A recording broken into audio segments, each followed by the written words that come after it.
Magandang oras po sa lahat ng ating mga kababayan. May latest update po tayo sa magiging lagay ng ating panahon ngayong araw at sa susunod na 24 oras.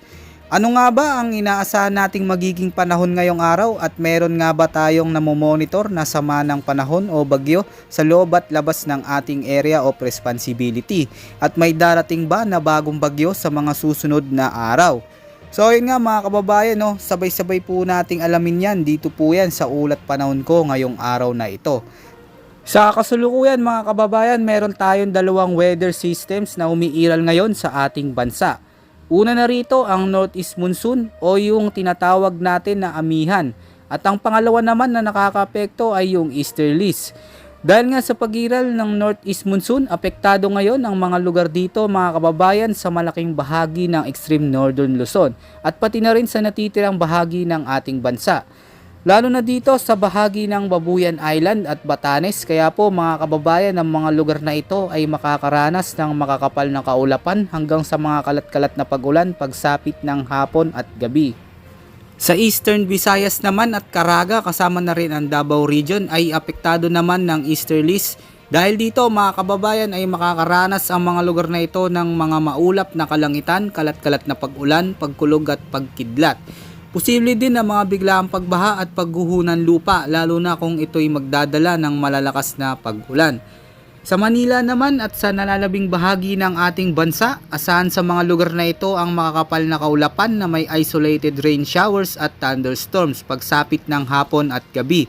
Dulot pa rin ng easterlies. Kaya mga kababayan, doble ingat pa rin tayo dahil mataas din ang tsansa ng mga biglaang pagbaha at pagguho ng lupa. Lalo na kung magdudulot ito ng malalakas na buhos ng ulan. Samantala mga kababayan, makakaranas din ng mga nabanggit natin ng lugar ng malamig na ihip ng hangin pagsapit ng gabi at mararamdaman din ito sa ilang bahagi ng Central Luzon. Bukas naman ay asahan pa rin ang patuloy na pag-iral ng amihan sa malaking bahagi ng extreme northern Luzon habang easterlies naman ang magdadala ng malinsangang panahon sa nalalabing bahagi ng ating bansa. Sa mga susunod na linggo mga kababayan ay unti-unti nang lalakas ang bugso ng amihan. Kaya inaasahan dadami pa ang mga lugar na makakaranas ng malamig na panahon.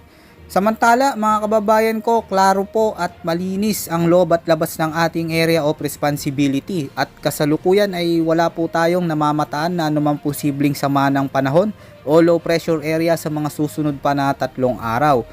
Ngunit hindi naman inaalis ang tsansa na mayroong mabuo na 1 o 2 bagyo sa karagatan ng Pacific Ocean na posibleng lumapit sa ating bansa sa susunod na linggo at posible din na makaapekto ito sa malaking bahagi ng Eastern Visayas.